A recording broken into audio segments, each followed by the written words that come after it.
Steve Cohen. He's a Democrat from Tennessee, also on the House Judiciary Committee. Let me ask you first, Congressman Cohen, when you look at this news about Paul Manafort, what's the significance of this in your view? It's very significant. Judge Jackson, who ordered him in jail, back in April had a hearing on Manafort, and she made some remarks from the bench that were very questioning of the scope of the authority of Mr. Mueller.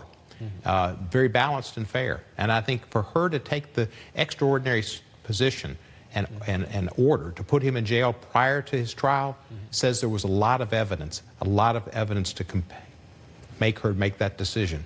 I think Mueller has everything. And if I were Cohen, and I am Cohen, but I'm not the wicked Cohen, I'd be worried. I want to ask about another headline, the IG report.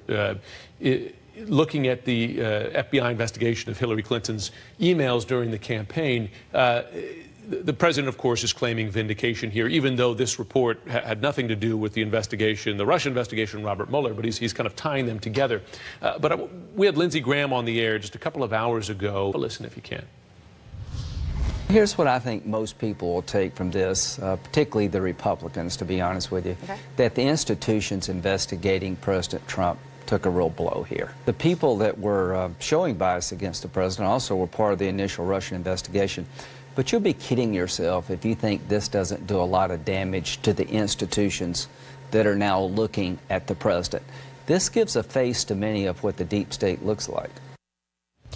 Remarkable words from Senator Graham, who previously has poo-pooed this idea of there being a deep state. Do you think that that's a fair argument?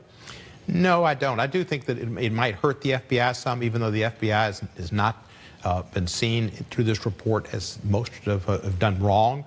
There was certainly Comey was subordinate. He was extremely careless, to use his words about Hillary Clinton.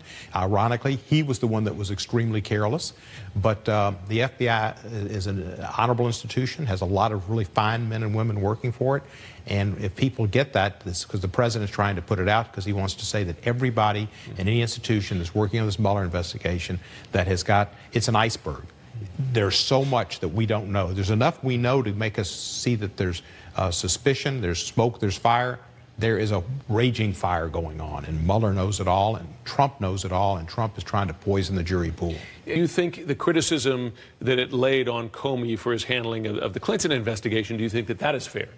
Yes, I do. I called for Comey to resign in October, and I felt it would tip the election to Donald Trump.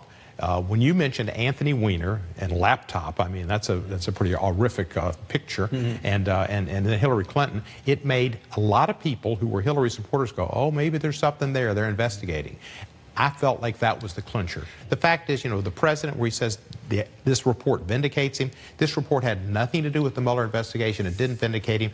The Warriors over the Cavaliers vindicated him as much as this did, and I'm surprised the president didn't claim that Stefan didn't do it to vindicate him. I didn't know there were Warriors fans in Tennessee, but listen, they're a great team. Congressman Cohen, thanks very much. You're welcome. Hope you enjoy the week.